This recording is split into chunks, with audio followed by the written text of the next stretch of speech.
Frock पहननी है, बड़े होके लिप ग्लॉस लगाना है, 2 चोटियां करनी है और फिर बाहर चले जाना है। क्या पेरेंट्स ने, क्या टीचर्स ने, क्या सोसाइटी ने ये बताया कि फाइनेंशियली इंडिपेंडेंट और स्वाभिमानी होना बहुत जरूरी है? तो जो प्रश्न पूछा था उसका आंसर यही है कि अगर लड़की इंडिपेंडेंट हो, उसका ज्ञान, उसका कौशल, उसका बौद्ध ही उसकी सबसे बड़ी ताकत और सबसे बड़ी सुंदरता है। तुम लड़कियां अगर बॉडी ओरिएंटेड रही, मैं समझाती हूँ बॉडी ओरिएंटेड का क्या मतलब है, तो आपकी लाइफ कुछ भी नहीं है। It will be used by the other person, जो भी आपकी लाइफ में एंटर करेगा। एक नॉर्मल सी लड़की होती है, लुक्स में बिल्कुल एवरेज, ठीक है, तो वो देखना, वो बचपन से या तो स्पोर्ट्स में बहुत अच्छी होती है, ये मैं फैक्ट बता रही हूँ। आज हरियाणा की लड़कियां सबसे ज्यादा स्पोर्ट्स में, हिमाचल की लड़कियां स्पोर्ट्स में है।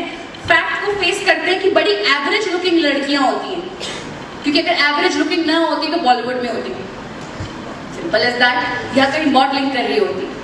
एवरेज लड़कियां, मैं कहती हूँ, बहुत सेफ है भारत में, क्योंकि वो बचपन से उनको समझ आ गया कि हमको भाव लड़कों ने देना नहीं है, मुझे स्पोर्ट्स, एजुकेशन, इसी में कुछ करना है, यहीं पे नौकरी लेनी पड़ेगी। इसके विपरीत लड़की आ जाती है दूसरी, बहुत खूबसूरत, बहुत सुंदर, उसको बचपन से ही भाव मिला है, कॉलेज में लड़कों की लंबी कतार होगी पीछे, और गलती में जैसे हम पीयू में थे तो वहां पे लंबी लंबी पीछे वो कतार गाड़ियों की, फॉर्च्यूनर, ये वो सब लगा रहता था।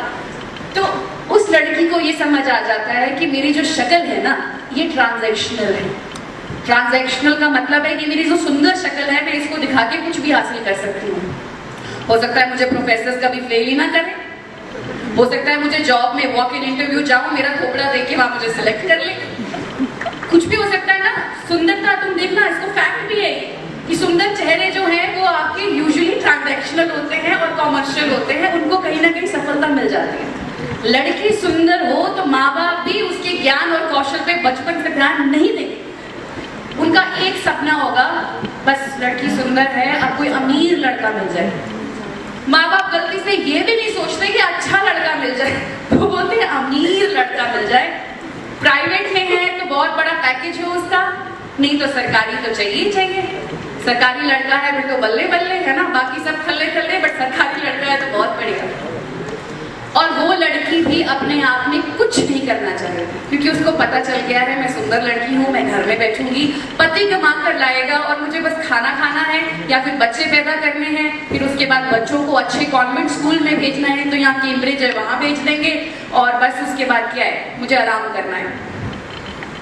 हम ये भूल रहे हैं कि अगर हम घर पे बिठाए जा रहे हैं तो इसकी बहुत बड़ी वैल्यू हम दे रहे हैं।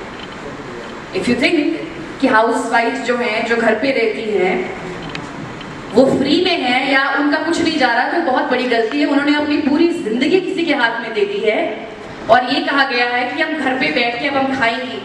जरा इतना सा सोचना कि जो रोटी तुम खा रहे हो, जिस प्लेट में तुम खा रहे हो, उस प्लेट में तुम्हारे हिस्से के कमाए हुए चावल भी नहीं है, तुम्हारे हिस्से की कमाई हुई रोटी भी नहीं है यार, दाल छोड़ो, पनीर भी नहीं है।